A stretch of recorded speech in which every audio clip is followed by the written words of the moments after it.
You're listening to the Dr. Chris Show. Are you tired of the short-term patch to your health problems? Is avoiding medications and surgeries important to you? If you answered yes, then your prayers have been answered. Dr. Chris has been helping people transform their health for over a decade. He's a world-renowned health expert who specializes in holistic health. He's a professional speaker, chiropractor, and international best-selling author. It's his mission to help you reach your full God-given potential through holistic health and healing. Get ready to be inspired and transformed. Here's your host, Dr. Chris. All right, everyone, and welcome to another episode where disease takes a dive and people come to thrive. And today we are talking with Jen Broyles. She's a holistic health coach, a Soma breathwork instructor, essential oils coach, and founder of the Sacred Breath community, who helps individuals restore and optimize their health by calming their nervous system. So I love anything that helps calm down the nervous system and also addressing really the root cause of their symptoms. And so Jen focuses on the impact of chronic stress, gut health, and even emotional imprints that can keep people stuck in their current conditions. Now, she used to be, if I remember right, in pharmaceutical sales, but then returned to school to study integrative nutrition, followed by training in essential oils and breath work. So she really believes in helping nourishing the mind, the body, and the soul with just all the healing properties of the earth that we're on. And so let's go ahead and introduce it to Jen. So Jen, welcome to the podcast. Thank you, Dr. Chris. I'm super excited to be here. Absolutely. So I want to get a better understanding of your story, because to go from a world of pharmaceuticals and in that whole industry and world to this holistic model is quite a shift, right? And so how did that even come about? What motivated you from wanting to get out of that sick care model, that medicine model, into what you're doing today? Yeah, and that's a great question. And I think this is true for so many people that are practitioners in natural health. They are seeking answers to their own health challenges or that of a loved one. And many of us, myself included, all I knew was the conventional model of medicine and really believed in it. Thought, modern medicine was amazing. I still do. There's so many great things about modern medicine. But when I was struggling with digestive issues and hormone imbalances and skin issues and anxiety, and I found myself in my 20s seeing multiple specialists, undergoing numerous testing, being prescribed all these different medications, from, medicines for digestion to skin medications to antidepressants and birth control.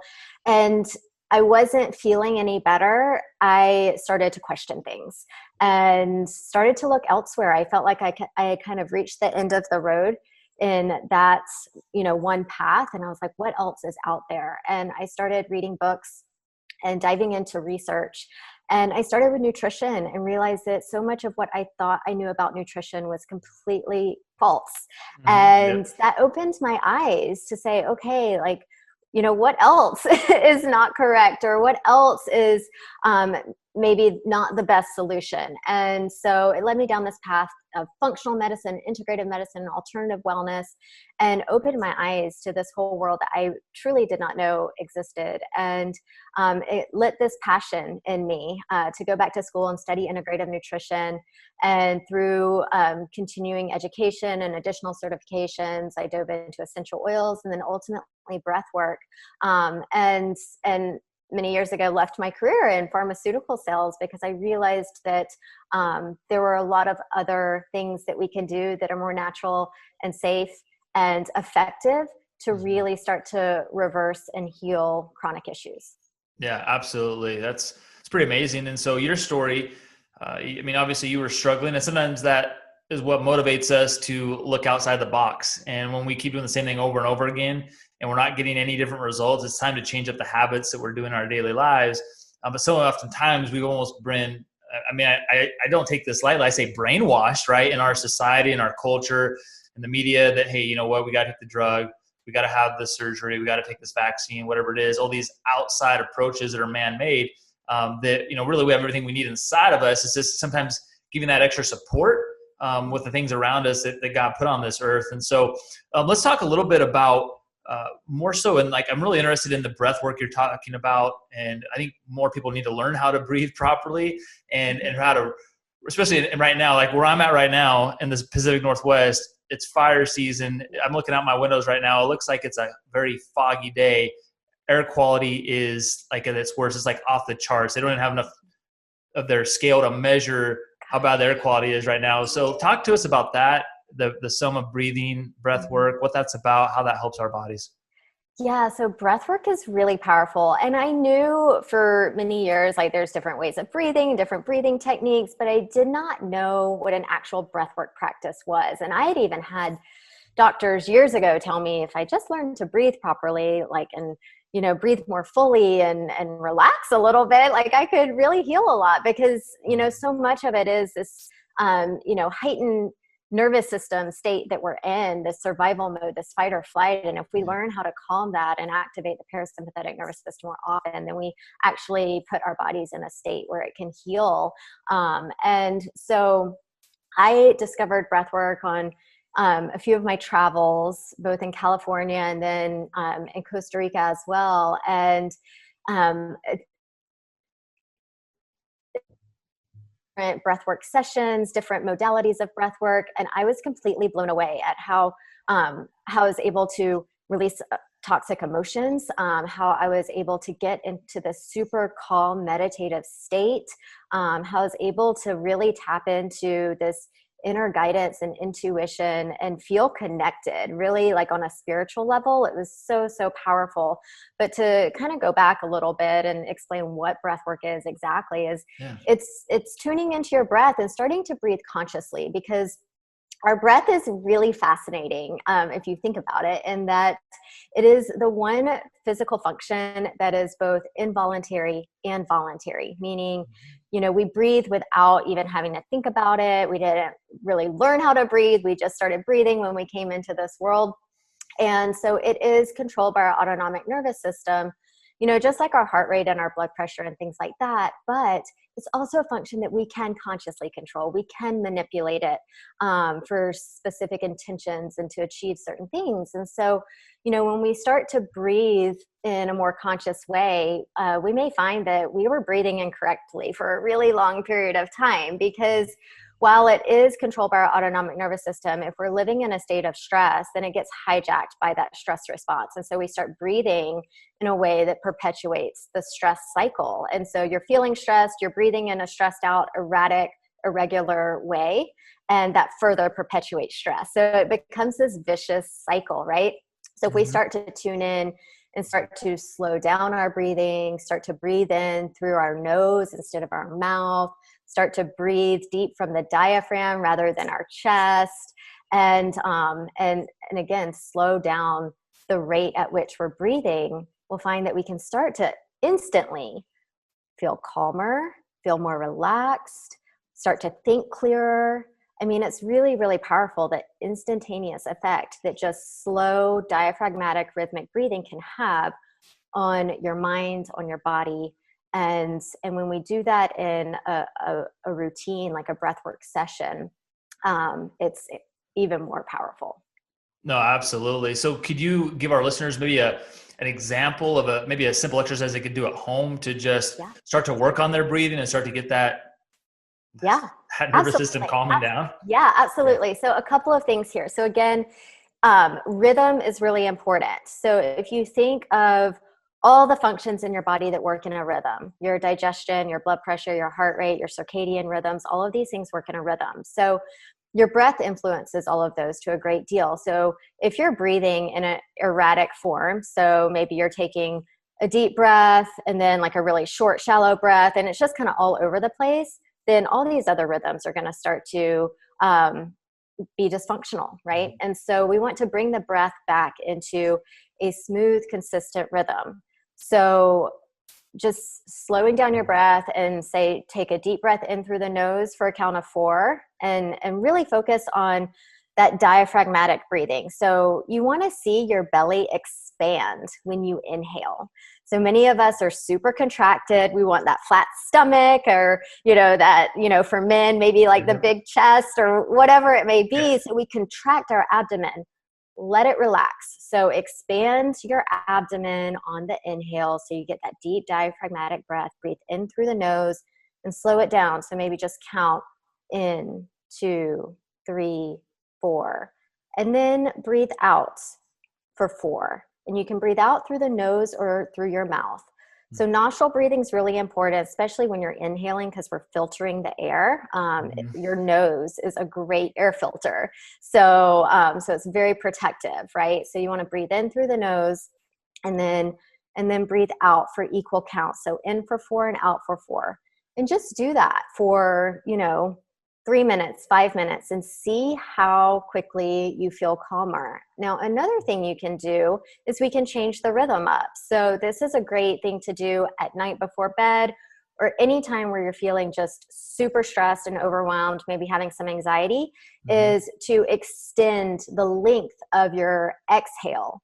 So you could breathe in for a count of 2 and out for a count of 4. So we're going to double the length of the exhale. Or we could build that up even more and say breathe in for a count of 4 and exhale for a count of 8. And for a lot of people, that's really difficult to exhale for that long. And in that case, you probably will want to exhale through the mouth because you can get a more complete exhale. But really practicing that. And when you extend the length of your exhale, make it longer than your inhale, you're really activating the parasympathetic nervous system. So it's going to get you in that rest, relax, and digest state really quickly. So those are a couple of techniques that you could try. That's awesome. No, that's super helpful. I think if people just implemented that right there to maybe their nighttime routine, I guarantee it's going to increase them and improve their quality of sleep for sure. You will. You'll sleep so much better. Yeah. And sometimes people think, man, I'm in the middle of the day. What can I do to de-stress? Like sometimes it's just literally closing yourself off in the bathroom stall or something and just working on your breathing. And like you said, it could take 3 to maybe 5 minutes. Now, ideally, to do a full session, would you want to do more than 5 minutes?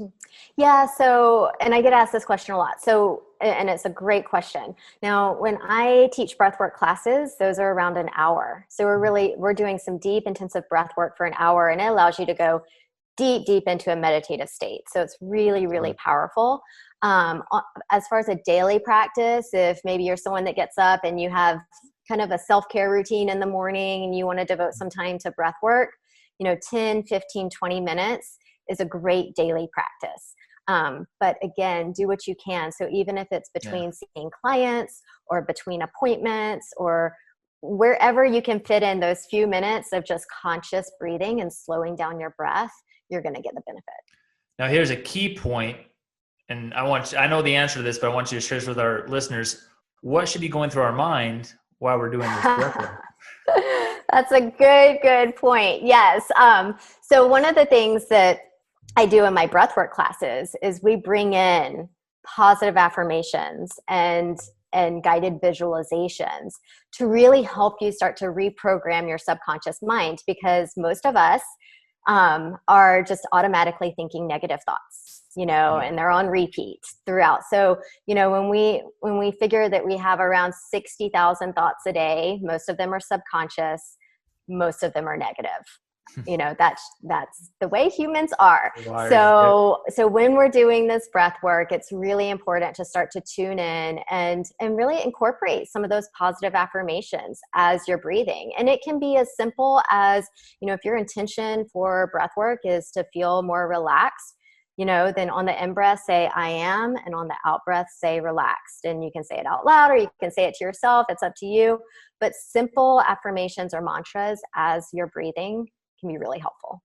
Absolutely. Now, how is everyone's breath? Now, everyone's breath and how they've been focusing on their stress before COVID and everything else obviously was already messed up. But now people are wearing face masks and they're trying to be conscious about those things. That's going to be actually healthier for them to wear masks. So I'm curious, your take, being a breath coach and being an expert on that, how does the mask affect your breathing? Yeah, it's such a good question. And so I think now more than ever, we need breath work.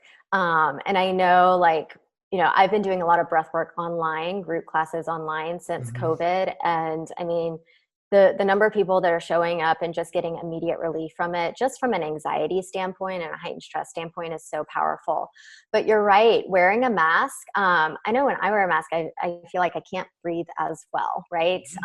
Yeah. And there is some debate about whether you actually get into a hypoxic state when you're breathing through a mask. Some people say no, some people say yes. And so what that means is just an extra low oxygen environment. Yeah. And so that is questionable.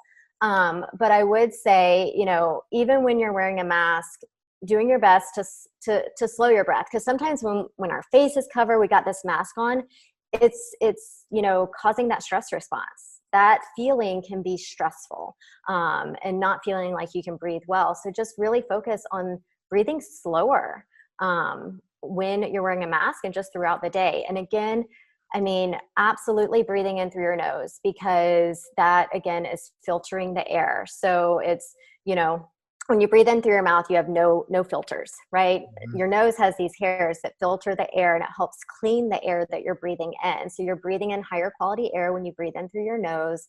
It's also warming and moistening the air, so you don't get like a dry throat or anything like that. And breathing in through the nose also stimulates the production,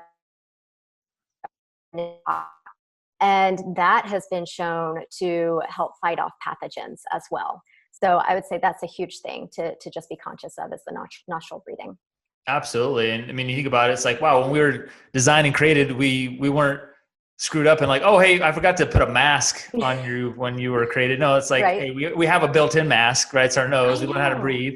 It's going to help our immune system. It's going to help us protect ourselves. And that's so huge. In fact, I was actually just at a conference this last weekend, and they were talking about some new research that was coming about how, you're just breathing in more CO2 instead of more oxygen with those masks, and how there's actually potential consequence for cancers developing because of that. But we won't even know that for years, decades down the road, the consequences of that. So it's like, hey, if we can avoid that, learn how to breathe normally, man, how much better off our life is, just because it's some simple practices that we've kind of forgotten innately, just because we're always getting bombarded by all these stress responses, the social media, the news, elections, fires, this, that, and the other. And I think one of the best pieces of advice for people is just to get off of those things and really limit themselves, for sure, right? Totally agree. Yes. Yeah. So, no, I know there's some other things you have with the Sacred Breath community. What is that about? What does that look like? How is that helping people and impact their lives? Yeah, great question. So I created the Sacred Breath community to really be a place where people can dive into a breathwork practice and get the support and accountability and guidance to really implement a regular breathwork practice and start to see the results of breathwork and what that can offer. Because people, like every single person I teach breathwork to, and when I experienced breathwork, I saw the benefits and the transformation from the very first session. But it does, just like with anything, it's consistency in its practice to really see the long-lasting benefits. So this community is really for those who want to learn more about breathwork, how to do it, how to incorporate a practice into their daily lives, and really creating that new habit, because that requires the right support and the tools and the accountability. And so I made this community to really make it affordable, easy, and accessible for people to experience these benefits of breathwork. So we have online classes every single month, usually at least 2, sometimes more than that. I also have a bunch of different downloadable audio breathwork meditations that you can use, throughout your day. Really, whatever time of day works for you, you've got access to those. And then instructional videos on different breathing techniques and what they're going to do for you from a health perspective. We have a wonderful expert speaker series. So I bring on an expert guest speaker every month to share in their area of expertise, and the community is incredible as well. So it's a great community to be a part of, to really learn more about breathwork. That's awesome. And now on top of that too, you're also an essential oils coach, which really breathing and essential oils go hand in hand. Now, obviously there's several different ways that we can have oils absorb into our body. We can do orally, we can do it on our body. We can, breathe through diffusers and everything, several different methods for that. But how are you implementing your breath work with your essential oils, and what's your philosophy with that? Yes. So I've been using essential oils for years and I absolutely love them just for all the things you said, like physical, mental, emotional, and even spiritual health and well-being. And so in breath work, we're raising our vibrational energy. And so we're getting out of this low vibration state of stress and lack and victimhood and frustration. And we're moving into a higher vibration of gratitude and abundance and love and possibilities and healing. And essential oils work so well because they raise the vibration of the physical body.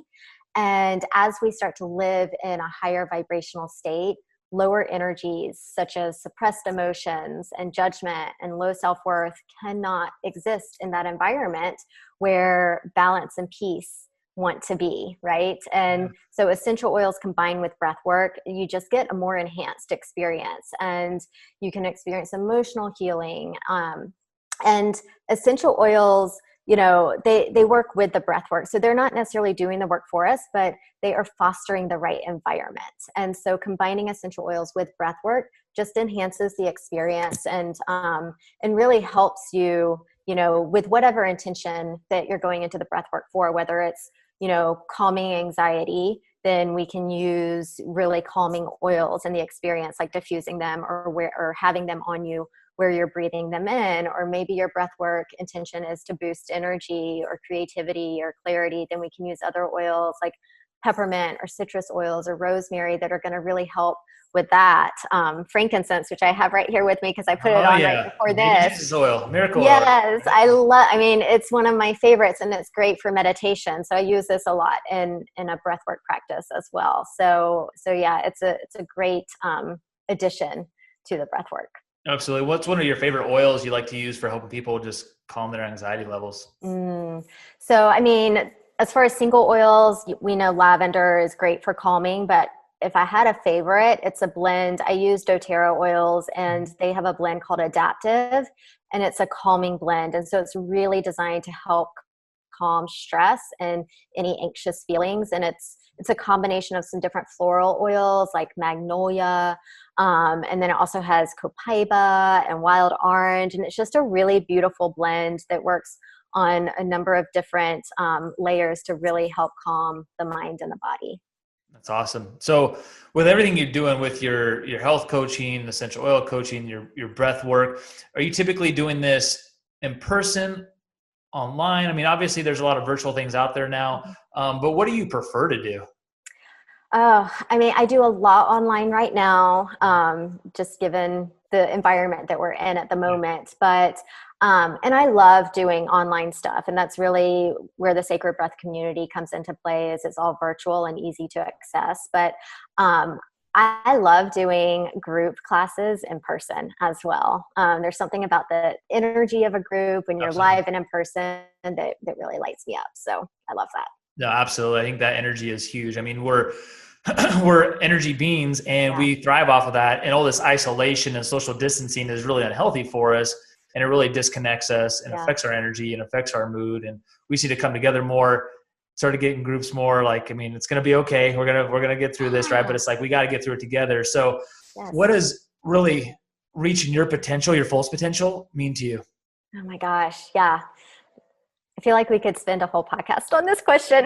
That's a loaded question for sure. Yeah. But But I love it. I love this question. I think living your fullest potential is really living your purpose, living in your zone of genius, listening to divine guidance, and investing in your health on all levels, physical, mental, emotional, and spiritual, so that you can serve others well and live an abundant life. You know, I am a fan. I read a lot. I read a ton of books, and I'm a fan of Michael Beckwith. He's a pastor and spiritual teacher and author. And one of the things I've learned from him is to ask empowering questions. And one of those questions that I love that he has said before is, what is the next great expression of life that is seeking to emerge through me? And so I love asking that question because I think our fullest potential is going to continue to change and evolve over time. But being open to where that leads us, and, you know, as easy to say and as hard as it is to do, kind of letting go of our plan and going with the flow of life. So I say this as, not as someone who has mastered this, but as someone who is also learning and growing in this journey. Well, absolutely. I think if you find a coach that's mastered it all, you need to find a new coach because Yes. they're really relevant, because we're always learning. We're always figuring it out. We're always finding better ways to do things. So, I appreciate having you on today. I mean, I feel this has been like one of the best applicable podcasts I've done, just because those little few steps you gave us on breathing could just go so far in helping people create a better lifestyle and some easy biohacks they can do to have a better life. So awesome. What are a couple ways people can find you, Jen? Yeah. So my website is my name, jenbroyles.com. So you can find me there. I have a couple of free gifts that you can grab. If you want to take a breath quiz, see how you're breathing, I have that on there. And you can contact me through my website as well. I am also on all the social media platforms, on Instagram at Jen Broyles Health Coach, and on Facebook. If you search Jen Broyles, you can find me. I also have a private Facebook group called Abundant Health Essentials. If you want to join that community, it's free. So I would love to connect with you. Absolutely. Can you just spell that out for us too, so our listeners can get that? They're like driving right now. Yeah, absolutely. So Jen Broyles is JenBroyles. Perfect. And that's my website and social media. Cool. So we'll put those on the show notes so you guys can get access to those. And Jen, we appreciate you, and we look forward to talking with you soon. Awesome. Thank you so much. Thanks for listening, and we hope you enjoyed today's episode. To get this and other episodes and other free resources we mentioned today, go to newedgewellness.com or listen to the Happy Healthy Hormones with Dr. Chris podcast on iTunes, Google Play, or Stitcher.